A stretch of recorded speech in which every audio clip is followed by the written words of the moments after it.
तो दोस्तों midnight hammer की इनसाइड डिटेल दिखाएंगे आपके लिए एक रोचक कहानी। आप चौंक जाएंगे इसकी इनसाइड डिटेल और डीप एनालिसिस को देखकर। कैसे व्हाइट हाउस में इस मिशन का फैसला लिया गया और क्या प्रेशर था ट्रंप पर और ट्रंप के विरोध में कौन कौन थे व्हाइट हाउस में, इसकी डीप डिटेल आपको दिखाएंगे। वीडियो पूरी देखें। दोस्तों मिडनाइट हैमर ऑपरेशन को आप छलावे का ऑपरेशन भी कह सकते हैं। इतना धोखे से किया गया ये ऑपरेशन इतना खतरनाक और इतना ज्यादा रोचक है। कहानी शुरू होती है 21 जून 2025 को, जब अचानक B-2 stealth bomber Missouri Batman airbase से उड़े। यूएस के प्रेसिडेंट ट्रंप का निर्णय और भावना से प्रेरित था, इसके बारे में दावा किया जाता है। ट्रंप ने यह फैसला बेहद कठिन परिस्थितियों में लिया। 13 जून को इजरायल पर ईरान समर्थित मिलिशिया द्वारा मिसाइल हमला हुआ था, जिसमें कई नागरिक मारे गए थे। इसके बाद अमेरिका के सैन्य ठिकानों पर भी हमलों की लगातार खबरें आ रही थी। दोस्तों ट्रंप को बार बार चेतावनी दी गई थी उसके व्हाइट हाउस के लोगों के द्वारा कि अगर ईरान को अभी नहीं रोका गया तो न्यूक्लियर बम बना लेगा, जिससे हमारी सुरक्षा को और ज्यादा खतरा महसूस होने लगा। ऑपरेशन मिडनाइट हैमर का फैसला लेने के पीछे ट्रंप पर व्यक्तिगत रूप से इजरायल प्रधानमंत्री के साथ हुई टेलीफोन की वार्ता का प्रभाव पड़ा, जिसमें उन्होंने कहा, we are not asking you to fight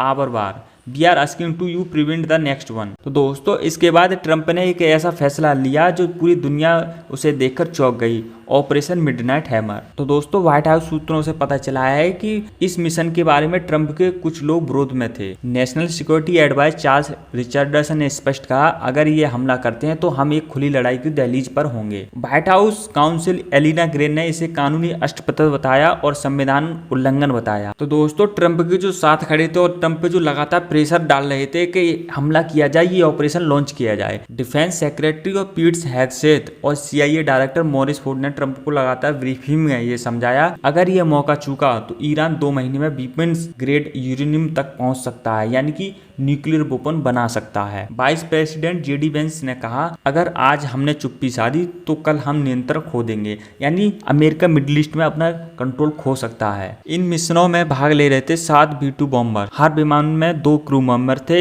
लगभग 18 घंटे की उड़ान भरी थी, जिसमें कई बार हवा में रिफ्यूलिंग करी गई थी और ये उच्चतम स्तर की रणनीति की तैयारी का प्रमाण था। इन विमानों का सहयोग देने के लिए 125 से अधिक अमेरिकी एयरक्राफ्ट तैनात किए गए, जिसमें फाइटर जेट, टैंकर और टोही विमान शामिल थे। आंतरिक सूत्रों के अनुसार इस मिशन में AI आधारित पथ निर्धारण सिस्टम का प्रयोग किया गया था, यानी AI डिसीजन बेस्ड। इसका कोड नेम था ओमेगा फ्लाइट मैप। DARPA एक ब्लैक प्रोजेक्ट से तैयार किया गया था। हर B-2 बॉम्बर 2 GBU-57 MOP बम लेकर गया था। यह लगभग 30,000 पाउंड वजनी होता है और इसे खासतौर पर भूमिगत संरचना को नष्ट करने के लिए डिजाइन किया गया है। ये विमान चुपचाप आसमान की ओर बढ़े और कुछ फ्लीट स्टील्थ बॉम्बर की जानबूझकर वेस्ट की ओर मुड़ गई, क्योंकि ईरान को पता नहीं चल जाए कि उसकी तरफ स्टील्थ बॉम्बर आ रहे हैं, यानी भ्रम फैलाने वाला ये मिशन था। इसका उद्देश्य था असली हमले की दिशा को छुपाना। तो दोस्तों असली टारगेट थे ईरान के 3 सबसे कार्यशील परमाणु स्थल फोर्डो, नतांज और इस्फहान। विमानों ने कुल 14 बम गिराए फोर्डो, नतांज और इस्फहान पर।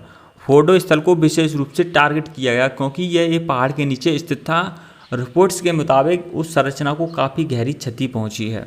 दोस्तों एक प्रकार की थर्मोरिक फ्यूज तकनीक का प्रयोग GBU-57 के लिए किया गया था, जिसमें विस्फोट के बाद भी सेकेंडरी स्ट्रक्चरल शॉक उत्पन्न हुआ। एक ऐसा बम था जिससे शॉक उत्पन्न होता है और अर्थक्वेक भी आता है।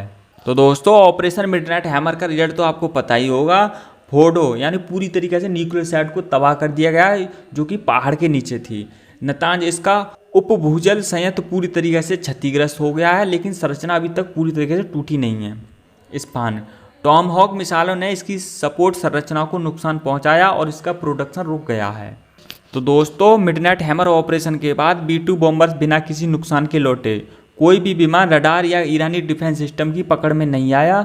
इससे अमेरिकी स्टील्थ टेक्नोलॉजी की ताकत फिर से साबित हो गई। दोस्तों वापसी के दौरान बॉम्बर्स ने एक स्वचालित ECM electronic counter measure shield active की थी, जिससे अंधाधुंध किसी भी मिसाइल को लॉक से बचाया जा सके। अमेरिकी डिफेंस सेक्रेटरी पीट हेग्स ने कहा, हमारा उद्देश्य सिर्फ परमाणु विस्तार को सीमित करना था, यह कोई रेजिमे चेंज नहीं था। ट्रंप प्रशासन ने इसे बयान को दोहराया। दोस्तों एक विशेष बात आपको ये भी बताना चाहूंगा कि व्हाइट हाउस के सिचुएशन रूम में इस ऑपरेशन की निगरानी के दौरान सिर्फ 9 लोग मौजूद थे, जिसमें एक गुप्त सलाहकार था जो पूर्व मोसाद अधिकारी था। यह जानकारी आज तक सार्वजनिक नहीं की गई है।